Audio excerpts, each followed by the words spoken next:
नमस्कार सभी को। आज हम बात करने वाले हैं तंत्र, मंत्र और यंत्र की। तंत्र यानी तरीके के बारे में, मंत्र यानी प्रार्थना के बारे में, इच्छा के बारे में, यंत्र यानी मशीन के बारे में। लेकिन इस वीडियो में हम तीनों में अंतर स्पष्ट करते हुए आगे बढ़ेंगे ताकि इन तीनों के बारे में हम अच्छे से समझ सकें, ताकि आगे जाकर हमें फिर इनके बारे में सोचना ना पड़े। तो शुरुआत करते हैं हम तंत्र के बारे में। तंत्र का सामान्य अर्थ सभी को पता है, जिसका मतलब होता है सिद्धांत, तरीका, सही तरीका, पद्धति, व्यवस्था। तो ये होता है तंत्र का मतलब। अब मंत्र का मतलब होता है मनन करना, प्रार्थना करना, मन की इच्छा बताना, यह है मंत्र। और यंत्र है मशीन, उपकरण। यह किसी विशेष ऊर्जा के स्रोत होते हैं, व्यक्ति के समय की बचत करते हैं यंत्र। तो अब तीनों में हम देखते हुए चलते हैं आध्यात्म के आधार पर। सर्वप्रथम हम प्रार्थना करते हैं ईश्वर से कि हे ईश्वर, हमें शक्ति दो, हमें बुद्धि दो, हमें बल दो, हमें ज्ञान दो। तो ये तो हो गया हमारे मन की इच्छा। हमें जो चाहिए वो हम मांगे, किससे? ईश्वर से मांगे। लेकिन मांगना कैसे है, किस तरीके से मांगना है, क्या क्या करना है, वो आ जाएगा तंत्र में। यानी कि किसी भी चीज का अगर तरीका जहाँ पर आ गया वहाँ आएगा तंत्र, और जहाँ मन की इच्छा आ गई वो हो गया मंत्र। और जहाँ पर ना तो मंत्र की जरूरत पड़े, यानी कि मन की इच्छा की आवश्यकता ना पड़े, सिर्फ एक ही बार आवश्यकता पड़े, ऐसी क्षमता देने वाला होता है यंत्र यानी कि मशीन। जैसे सामान्य उदाहरण पे हम देखें, मशीन एक साधन है। तो साधन यानी कि जो हमारा, सबसे पहले हम लेते हैं गाड़ी को, मोटरसाइकिल को, या फिर अपनी कार को आप समझ लीजिए। तो वो तो हो गया यंत्र। वो क्या काम कर रहा है आपके लिए? वो आपको दूरी तय करने में समय बचा रहा है। अगर आप किसी जगह पर जा रहे हैं, आपके पास गाड़ी भी नहीं है, कुछ भी नहीं है, आपको पैदल जाना है, तो आपको बहुत सारा समय लगेगा। लेकिन आपके पास गाड़ी है, मोटरसाइकिल है, जो भी आपका वाहन है, उसके माध्यम से आप जाते हैं तो आपका बहुत सारा समय बच जाता है। तो ये तो हो गया एक यंत्र, मशीन, उपकरण। अब ये मशीन कैसे बनी? ये है तंत्र यानी कि तरीका। अब उसको जो बनाने वाला है वो हो गया वैज्ञानिक, हो गया या इंजीनियर हो गया उस विषय का। तो उसको हम अध्यात्म में बोलते हैं तांत्रिक, यानी कि विधियों का ज्ञाता, तरीकों का ज्ञाता, जिसको सही तरीका मालूम है वो हो गया तांत्रिक। और जो तरीके हैं, जो विधियां हैं, वो हो गया तंत्र। अब जो मन की इच्छा बताई जाती है वो हो गया मंत्र। वाहन का जो शोरूम है वहाँ पर आपने बोला कि हमें गाड़ी चाहिए, तो ये हो गया मंत्र। लेकिन मंत्र भी किसी तरीके से ही काम करता है, ऐसे ही नहीं करते। कहने का मतलब ये है कि आप शोरूम में जाकर गाड़ी मांगेंगे तो आपको गाड़ी नहीं देंगे, आपसे बदले में कुछ और भी मांगेंगे, यानी कि बदले में कुछ ना कुछ तो देना ही पड़ेगा। अगर वह शोरूम का मालिक आपका पिता है तब तो आप गाड़ी फ्री में भी ले सकते हैं। इसको आगे अच्छे से समझते हैं।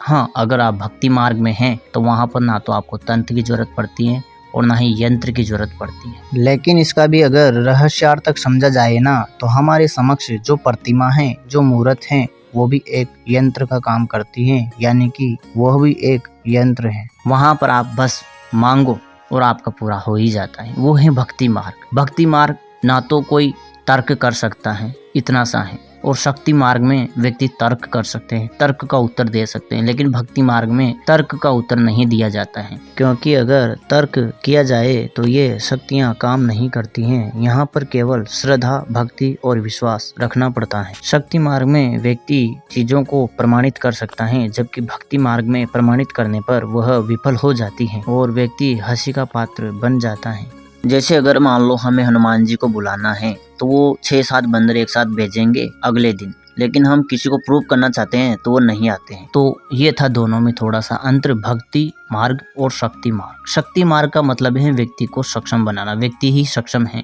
उसको दिव्य शक्तियाँ सक्षम बनाती हैं।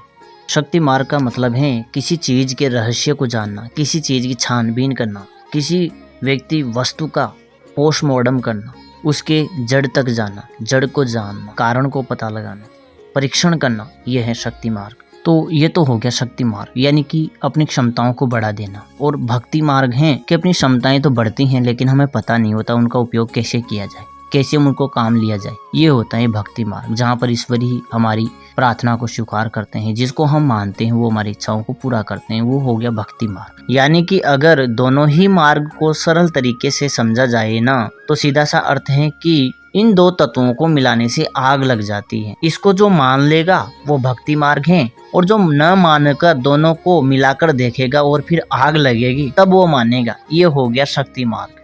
अगर यहाँ पर मैं अपना एक उदाहरण जोड़कर बताऊं तो आप इसे शायद आसानी से समझ सकते हैं। 2016 में एक स्त्री का उपचार मेरे पास आया, तो मैंने पूछा कि क्या मैं इसका उपचार करने में सक्षम हूँ। तो मेरे पास जवाब आया कि हाँ, करने में सक्षम हो। तो मैंने फिर दो शक्तियों से पूछा, एक तो भगवान शिव से पूछा और एक माता महाकाली से पूछा। तो भगवान शिव ने कहा कि इसका उपचार मत करो। मैंने पूछा क्यों, खतरा है क्या? तो उन्होंने कहा खतरा तो नहीं है, लेकिन मत करो। और देवी से मैंने पूछा तो देवी ने बोला कि अगर तुम्हारा मन है तो कर सकते हो, मैं साथ में हूँ।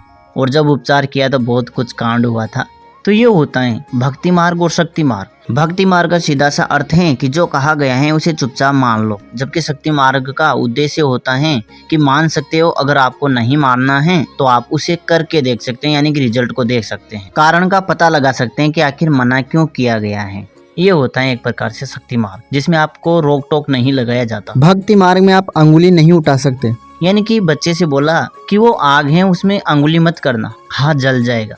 अगर उसने मान लिया तो ये हो गया भक्ति मार्ग, विश्वास का मार्ग, श्रद्धा भक्ति विश्वास। और अगर उसने नहीं माना और उसको छुआ फिर उसकी अंगुली जली, वो हो गया शक्ति मार्ग, यानी कि अब वो दोबारा उस चीज को नहीं छुएगा। ऐसा होता है शक्ति मार्ग। शक्ति मार्ग कर कर सीखने पर बल देता है, यानी कि करके सीखने पर शक्ति मार्ग बल देता है, जबकि भक्ति मार्ग श्रद्धा भक्ति और विश्वास पर बल देता है।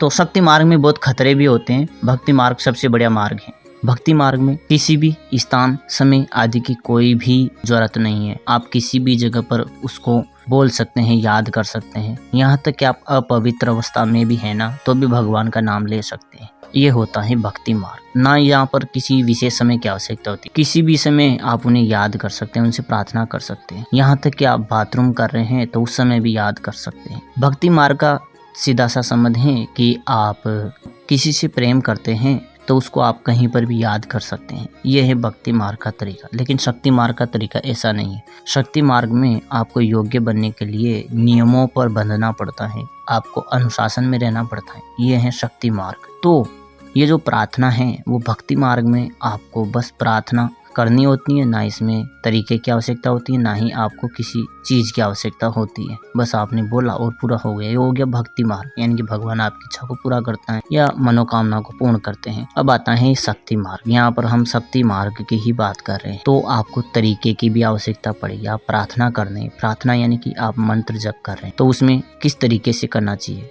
कहाँ पर बैठना चाहिए, कैसे करना चाहिए, क्या क्या आवश्यकता पड़ेगी, किन किन सामग्रियों की आवश्यकता पड़ेगी। तो ये है तरीका। जहाँ पर तरीका आ गया, क्रमबद्ध पद्धति आ गई, वहाँ हो गया तंत्र यानी कि तरीका। अब हम बात करते हैं यंत्र की, मशीन की। तो ना तो हमें प्रार्थना की आवश्यकता होती है, बस हमारी जगह पर कोई और शक्ति काम करे, वो हो गया यंत्र यानी कि एक मशीन जो हमारे लिए कार्य करती है। बस उसे निर्देशित करना पड़ता है कि भाई हमें ये चाहिए, यानी कि यंत्र एक प्रकार से आपके लिए भगवान हो गए, कल्प वृक्ष हो गया, ये है यंत्र। अगर हम यंत्र को सरल भाषा में समझे, जिस मूर्त के आगे हम प्रार्थना करते हैं वो भी एक यंत्र ही है, यानी कि जितने भी मंदिर हैं वहाँ पर जो भी मूर्त स्थापित हैं, जो भी प्रतिमा स्थापित हैं, वही यंत्र हैं।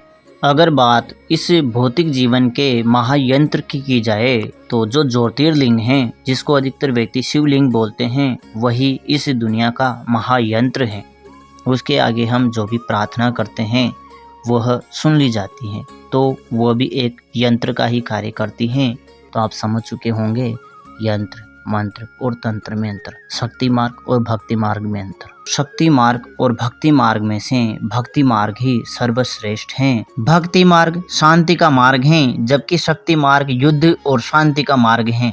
फिर भी अगर आप शक्ति मार्ग चुनना चाहते हैं तो शक्ति मार्ग तो बना ही इसीलिए है कि कोई करके सीखे, अनुभव लेके सीखे। ऐसे ही मानने से अगर मान लेते हैं तो भक्ति मार्ग की ओर जाए। भक्ति मार्ग का आधार श्रद्धा भक्ति और विश्वास है, जबकि शक्ति मार्ग का आधार करके सीखना है।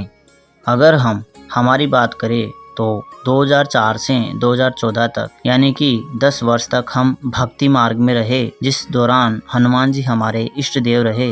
हालांकि आज भी हनुमान जी हैं। और फिर हम 2014 से 2015 तक योग मार्ग में रहे, ज्योतिष मार्ग में रहे। फिर वहां से हमने 2015 से हमने अपना मार्ग चेंज कर लिया। शिव के निर्देशानुसार 2015 से 2024 तक यानी कि लगभग 9 वर्ष तक हम शक्ति मार्ग में रहे, जहां पर महाकाली हमारी इष्ट देवी रही। लेकिन फिर से यानी कि वर्तमान में यानी कि 2025 से हम वापस भक्ति मार्ग पर आ गए। तो ये थी तंत्र, मंत्र, यंत्र की जानकारी, शक्ति और भक्ति मार्ग की जानकारी। आशा करता हूँ आपके समझ में आया होगा। फिर भी कुछ रह जाता है तो आप हमें जरूर बताएं। नमः शिवाय, नमः श्री कालिके।